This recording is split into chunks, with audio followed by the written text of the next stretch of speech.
Hi, it's Caitlin and I'm here today with my August HHC swatch video, and it's very small. I've got 3 polishes, but there are probably at least 50 or 60 plus some non-nail polish products that are available in the August HHC shop, which is linked down in my description. So I guess let's just get into the swatches. Starting off, we have Sassy Sauce Heart and Soul, and Sassy Sauce is beginning a new series, and I'm pretty sure this is the first one in the series, and it is inspired by shoes. So Heart and Soul is described as a smoky indigo base with a green to blue to purple shimmer, and it has similar shifting ghost flakes in there. And this one is inspired by a pair of iridescent shoes.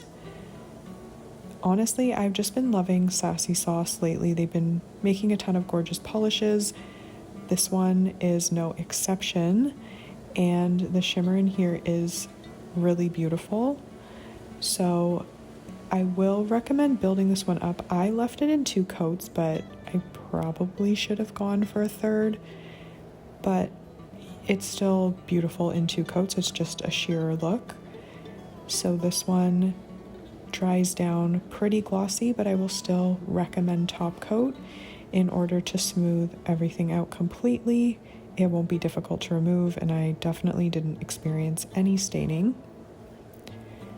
So there isn't any hollow in here, but the shimmer is very sparkly. And as you can see, it's also very, very shifty.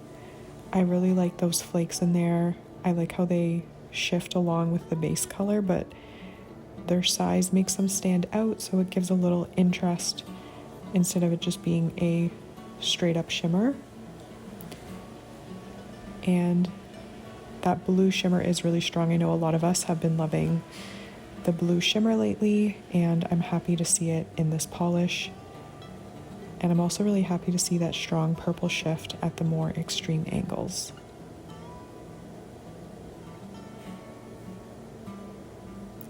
Here we have Lacquer Enchantress, and this one is for all the green lovers out there.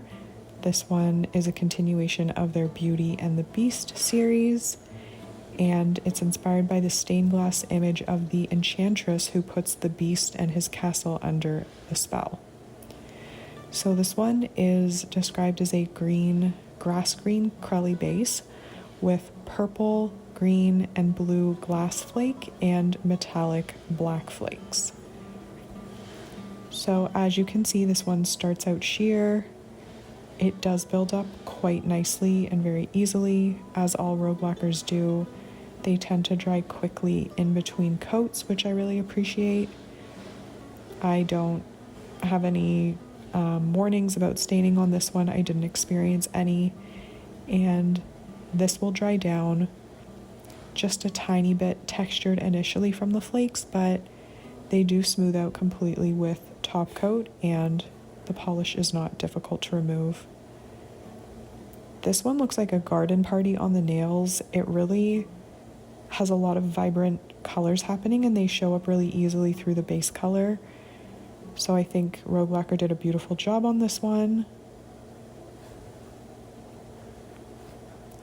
And I also wanted to show it matte because I think this one looks gorgeous, either glossy or matte.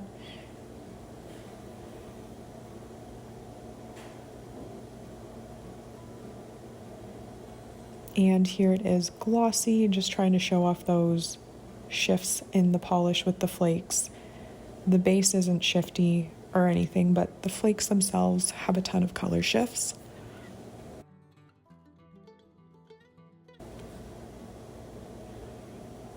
And I like that there are black flakes in here, but not a ton. So if you're not a huge fan, hopefully you won't be deterred by them in this polish.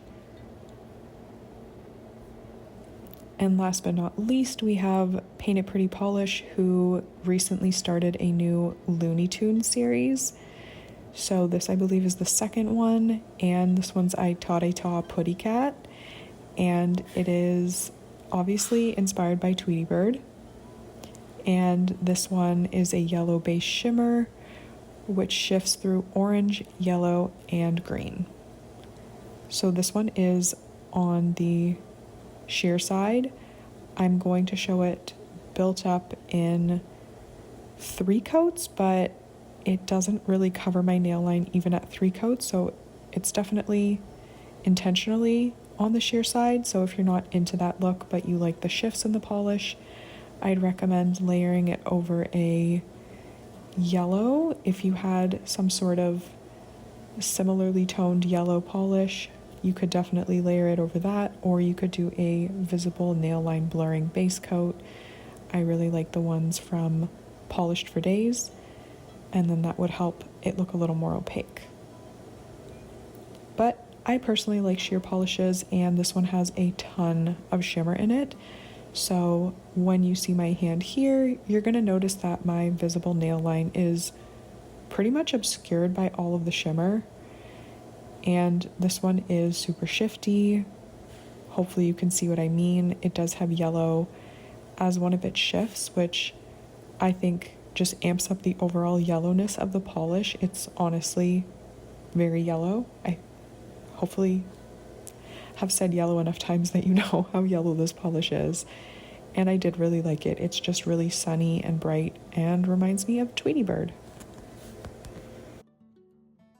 I'd love to know if you're planning on picking any of them up, and let me know what else is on your HHC shopping list for August. I have yet to check it out, but I'm always excited to see what they've got for us. So that's it for me. Have a great day wherever you are, and hopefully I'll see you in my next video. Bye!